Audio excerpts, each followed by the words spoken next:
Dilshad sat on the edge of his narrow bed, the blue glow of his laptop reflecting in his tired eyes. Outside, the city was waking up slowly, vendors rolling up their shutters, distant buses groaning to life, and the early birds singing as if nothing in the world had changed. But something had. The message had come at dawn. People's artist Zukridin Ramatov has passed away. At first, Dilshad didn't believe it. He clicked every link, opened every post, reread every headline as if one of them would suddenly say, "This is a mistake." But the truth stayed heavy, like a stone placed gently on his chest. He closed his laptop. The room fell into silence, the kind that makes your heartbeat sound too loud. On the small desk beside him stood a faded DVD case, Bahor Kelganda. Ramatov's face, youthful, bright, impossibly alive, smiled from the cover. Dilshad reached for it, turning it over slowly, like he had never seen it before. He remembered being 10 years old, sitting beside his grandmother on a cotton-stuffed mattress. The house had smelled of freshly baked naan, and the old TV flickered with static until Ramatov's image appeared. Even as a child, he had felt something stirring, something powerful and indescribable. Bunny Kaur, his grandmother had whispered. His acting, it comes from his soul. From that day on, Dilshad had carried a quiet dream, to make films that could touch hearts the way Ramatov's performances did. Now that dream felt suddenly fragile. He stood up and walked toward the window. Tashkent's morning sun pushed through the dusty glass, illuminating particles of air like tiny golden sparks. "I wasn't ready to lose you," he whispered without realizing it. But grief wasn't the only feeling inside him. There was something else, something warm, smoldering, refusing to die down. A fire Ramatov himself had lit years ago. Dilshad straightened his shoulders. He knew he couldn't sit still. He needed to go to the funeral. He needed to say goodbye. He needed to see, one last time, the man whose art had shaped the course of his entire life. He grabbed his jacket, wiped his eyes with his sleeve, and stepped out into the world, a world that suddenly felt dimmer, yet filled with a light that refused to go out. The funeral hall stood like a silent fortress, its wide doors open to the sea of people flowing inside. The air carried a mixture of white roses, cold marble, and the quiet ache of thousands of hearts beating with the same sorrow. Even from outside, Dilshad could hear the low murmur of voices, respectful, trembling, full of disbelief that such a towering figure was now gone. He stepped through the entrance and felt an immediate shift, as if the building itself were holding its breath. Inside, portraits of Zukridin Ramatov lined the walls, him in his youth, with the fierce eyes of a dreamer, him in his middle years, carrying the weight and wisdom of countless roles, him in his final era, still dignified, still glowing with the unmistakable warmth that had captivated generations. People moved slowly, almost reverently. Some held flowers pressed close to their chests. Some wiped tears before they even reached the coffin. And others simply stood frozen, unable to believe that the man who had seemed so immortal on screen could be lying still, silent. Dilshad's throat tightened. A group of elderly artists gathered near the front, whispering memories to each other, tales of rehearsals, tours, laughter in backstage rooms, moments that would now only live in stories. One of them, a woman with silver hair and a voice cracked from age and emotion, whispered, "He carried the heart of Uzbekistan in his voice." Another nodded, adding, "And when he stepped on stage, everyone else disappeared." Dilshad felt like an intruder among giants. These were people who had lived with Ramatov's brilliance up close. He had only admired from afar. But as he slowly moved forward, following the line toward the coffin, he noticed something unexpected: young faces. Many of them, actors in their 20s and 30s, filmmakers, students, stage amateurs. They stood shoulder to shoulder with elders, their grief just as raw. Ramatov had touched them too. When Dilshad finally reached the front, he froze. There it was, the national flag draped gently over the casket, the red, green, and white shimmering under the soft lights. A wreath of white lilies rested carefully beside it. Above, a large screen played clips from his films, emotional monologues, brave declarations, quiet smiles that broke hearts with their sincerity. A scene from Bahor Kelganda appeared, the very movie that had changed Dilshad's life. Ramatov, in character, whispered softly on screen, "Even when winter takes everything, the heart remembers spring." Dilshad felt tears spill down his face. He didn't wipe them away. He stepped closer and placed his trembling hand briefly on the edge of the casket, not touching, just hovering, as if afraid to disturb the stillness. "I owe you everything," he murmured under his breath. "Everything." As he stepped back, unsure what to do next, an elderly man approached him. His walk was slow, deliberate. His eyes, though tired, seemed to hold decades of unspoken stories. "You're Dilshad, aren't you?" the man asked quietly. Dilshad blinked in confusion. "Yes, but how did you?" The man rested a gentle hand on his shoulder. "Zukridin told me about you. About your dreams. About your passion." Dilshad's breath caught. His world seemed to tilt. "He believed in you," the man continued softly. "He said your fire reminded him of himself, long ago." Dilshad felt the ground beneath him shift, grief mixing with shock, pain blending with a sudden, overwhelming sense of responsibility. Someone like Ramatov noticing him, believing in him, it felt unreal. The elderly man nodded toward the coffin. "Don't let his light fade, son. Let it burn through you." Dilshad swallowed hard. He had come to say goodbye. But now, he realized, he had also come to receive something, a torch, passed silently from one generation to the next. And in the middle of all the tears, the flowers, the songs of mourning, a new purpose began burning in Dilshad's heart. Dilshad stepped out of the funeral hall and into the crisp afternoon air, but the world outside felt strangely muted, as if the city had lowered its voice in respect. The crowd behind him continued to move in waves, people entering and leaving with the same quiet heaviness, like a heart beating in slow, mournful rhythm.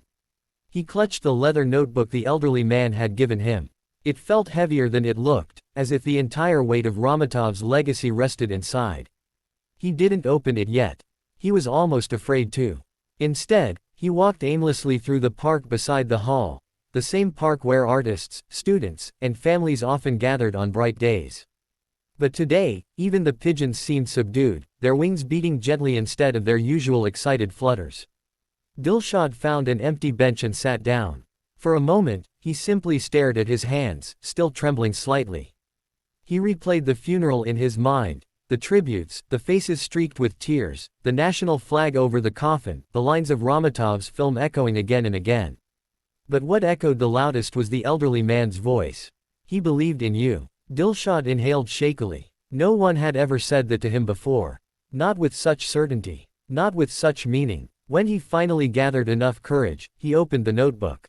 The first page contained Ramatov's handwriting, bold, firm, unmistakably his. "Art is not talent. Art is responsibility." Dilshad's chest tightened. He flipped the pages slowly, discovering a treasure trove of thoughts. Rough sketches for roles never performed. Dialogue fragments filled with raw emotion. Reflections about the state of Uzbek cinema. Notes on authenticity, truth, and vulnerability. Personal messages to young artists he hoped to mentor one day. Every page felt alive. Some had ink smudges, as if Ramatov had paused mid-thought. Some had lines crossed out stubbornly. Some had short, perfect sentences that struck straight into the soul. Then he reached a page near the middle, one with a short paragraph that looked different. It began with a name.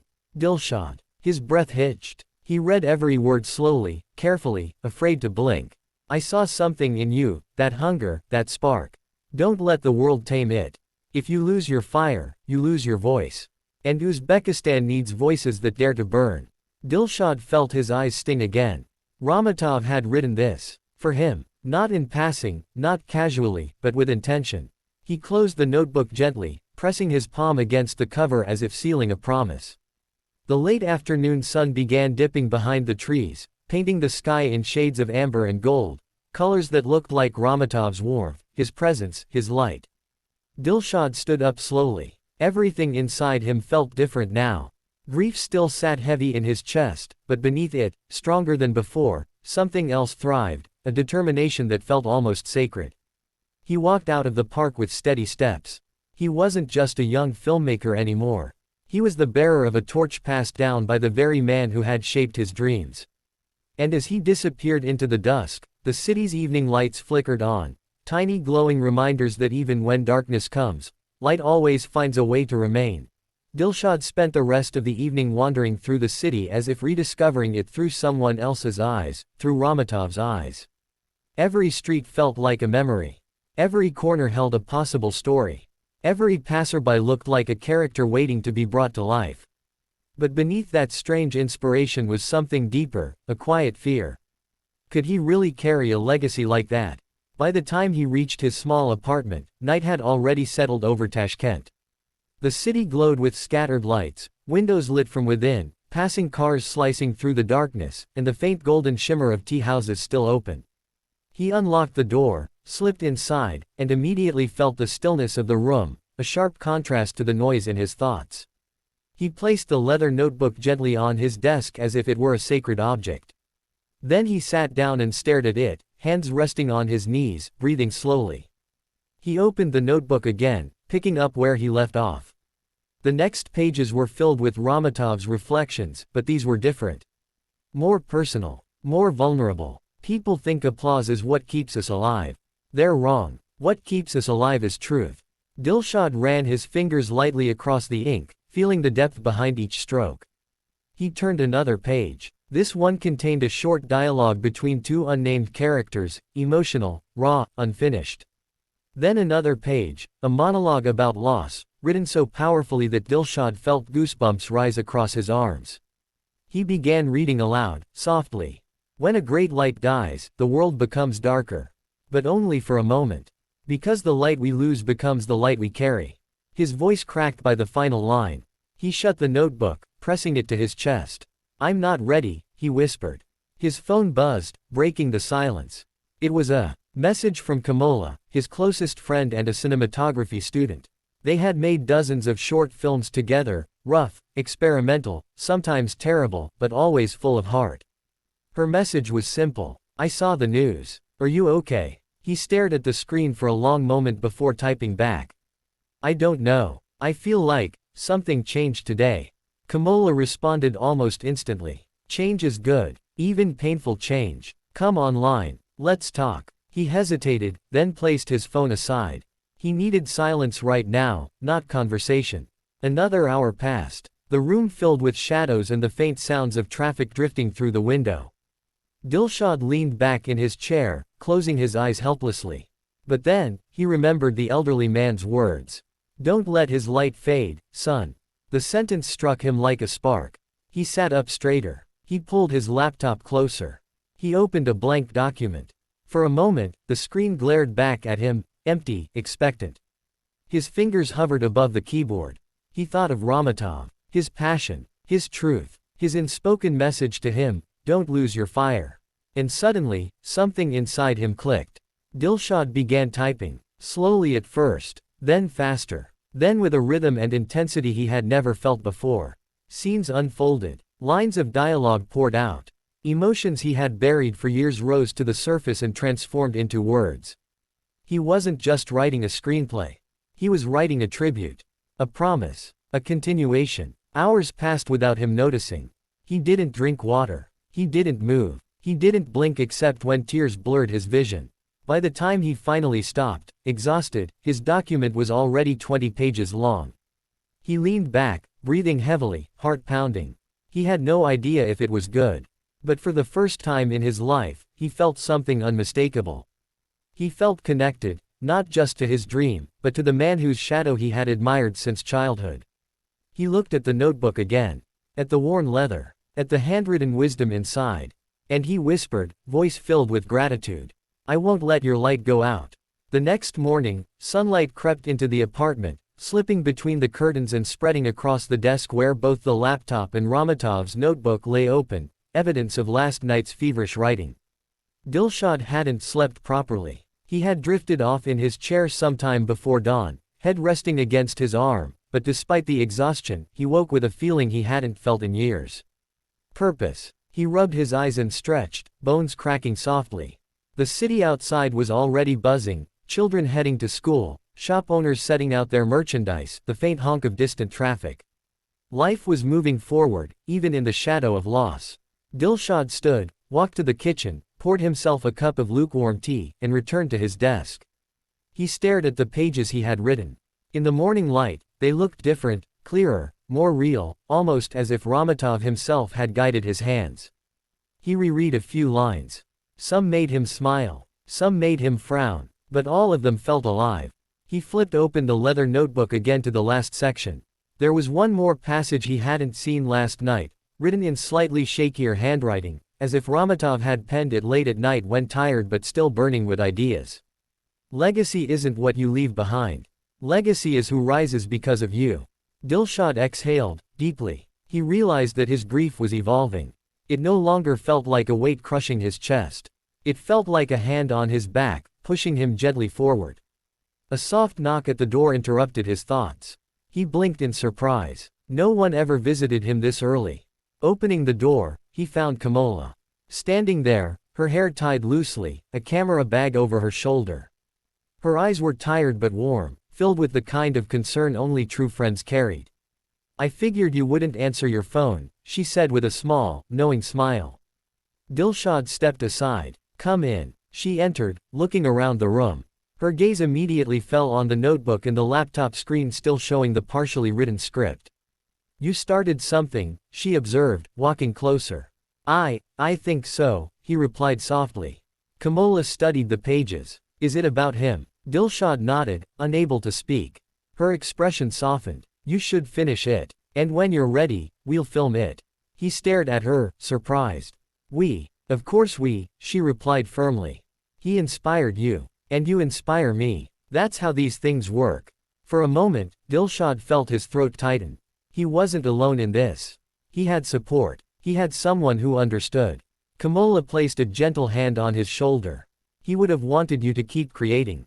Dilshad looked back at the notebook, its pages shimmering in the sunlight. "Then I will," he said quietly. Days turned into weeks. The script grew. Scenes sharpened. Emotions deepened. Kamala provided input, encouragement, and sometimes tough criticism. Together, they worked late into nights, fueled by tea, passion, and the quiet echo of Ramatov's words. And when the final page was written, when the story felt complete, honest, and worthy, Dilshad held the printed script in both hands, trembling slightly. "This is for him," he whispered. Months later, at a small industry showcase event in Tashkent, Dilshad stood nervously backstage as his short film began to play on the big screen for the first time. Kamala squeezed his shoulder reassuringly. On-screen, Ramatov's voice, preserved from old interviews and clips, intertwined with the story Dilshad had written, blending past and present, memory and new beginnings. When the credits rolled, the room fell silent. Then applause began, soft at first, then louder, then rising in a wave that washed over him like light. People stood. Some wiped tears. Some whispered Ramatov's name. And in that moment, Dilshad felt something he would never forget. Ramatov's light hadn't faded. It had simply transformed, passing through him, through Kamala, through every person who had been touched by his art. Uzbekistan still glowed, not because a star had died, but because its fire lived on in every heart willing to carry it forward. Dilshad closed his eyes, feeling the warmth of applause, the weight of legacy, and the unmistakable truth. This was only the beginning.